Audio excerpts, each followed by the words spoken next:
Γεια σας φίλοι μου και καλώς ήρθατε στο κανάλι μου.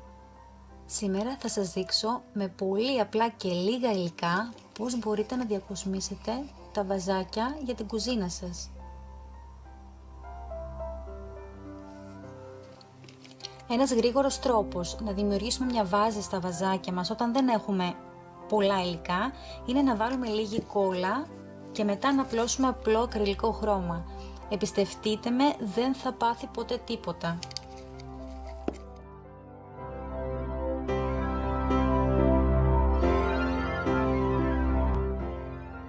Αφού στεγνώσει η κόλλα, απλώνω το απλό ακριλικό μου χρώμα.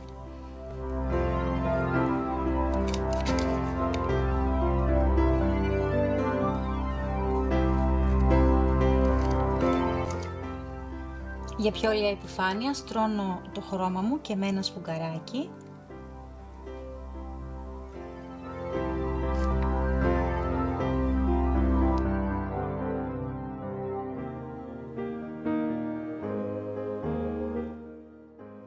Μπορώ να αφήσω απλά το βαζάκι μου να στεγνώσει. Αν θέλω όμως μπορώ να στεγνώσω απότομα με το πιστολάκι, θα δημιουργηθούν και μερικά κρακελέ.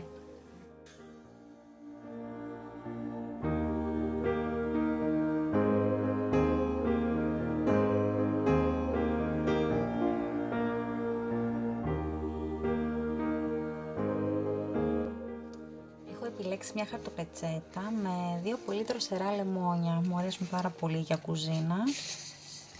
Θα σκίσω γύρω γύρω τη χαρτοπετσέτα με το χέρι, όχι με ψαλίδι.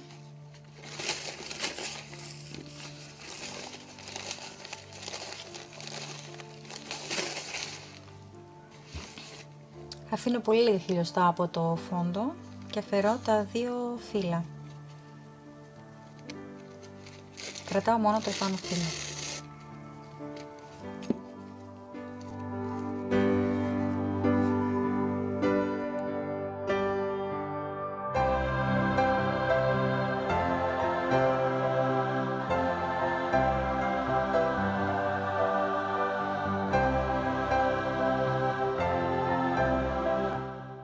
Επιλέγω ένα χρώμα που ταιριάζει, μου αρέσει πολύ αυτό το πράσινο. Βάφω τα καπάκια.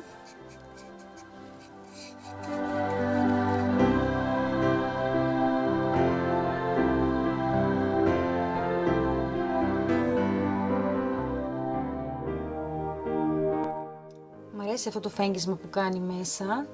Θα το αφήσω, δεν θα το κάνω δεύτερο χέρι. Φαίνεται λίγο η βάση. Κάτι που μπορώ να κάνω ακόμα είναι με το σφουγγαράκι μου να σκιάσω λίγο τη βάση για να κομποζαριστεί εδώ όλο το βαζάκι με το καπάκι μου. Με λίγο χρώμα, όσο είχε το σφουγγάρι δεν το βουτάω στο χρώμα, να κάνει αυτή τη σκιούλα. Έτσι από πάνω προς τα κάτω.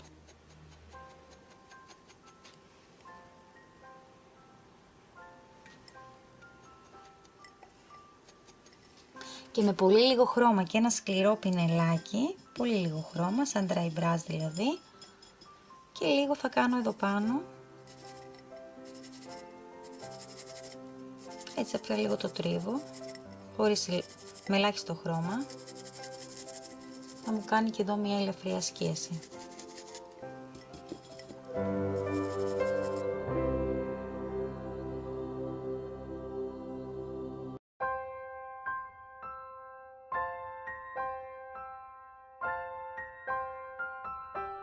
Λίγο που υποτίθεται πέφτει λίγο η σκιά ανάμεσα λίγο στα χωρίσματα εδώ στα μια χαρά. Απλό. Μου φαίνεται και πολύ άδειο αυτό εδώ που έχω αφήσει πίσω, ως το σφουγγάρι μου σχεδόν καθόλου χρώμα. Να κάνω και εδώ λίγες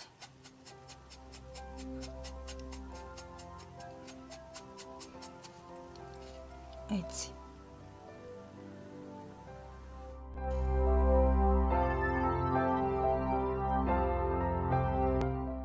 που μου αρέσει πολύ είναι με λίγο ανοιχτό χρώμα, το χρώμα της βάσης εδώ, και λίγο νεράκι.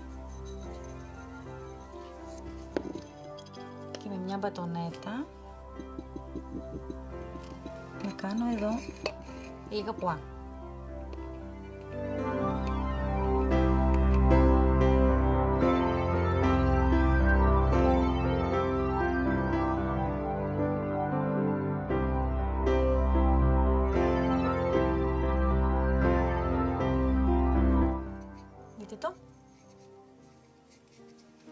Και κάτι ακόμα τελευταίο που θα απογειώσει νομίζω την κατασκευή είναι να κάνουμε πιτσιλιές με χρωματάκια. Ιδίως το καπάκι θα δείξει τέλεια σαν μάρμαρο. Με ένα σκληρό πινέλο και το χώρο όμως έχει και λίγο νερό.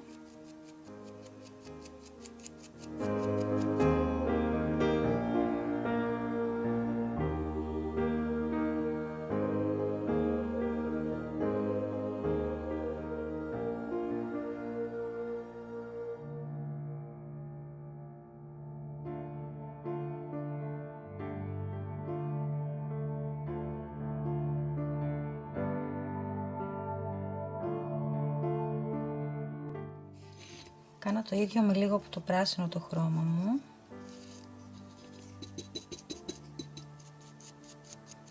Και εδώ.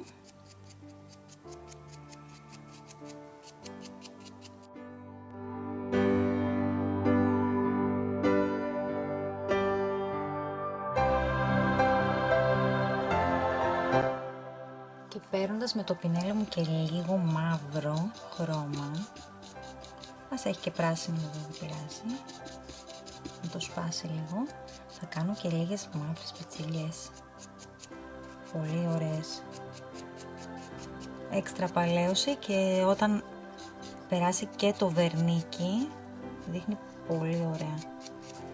Και λίγα εδώ ας κάνω.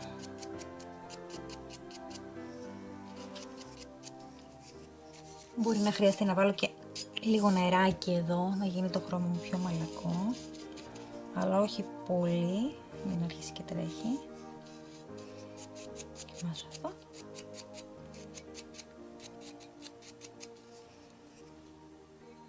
Δείτε τι ωραίο που έγινε.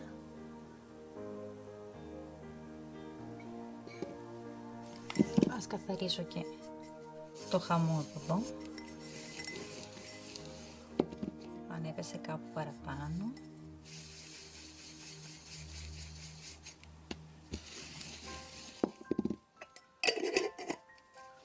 Πώς σας φαίνεται?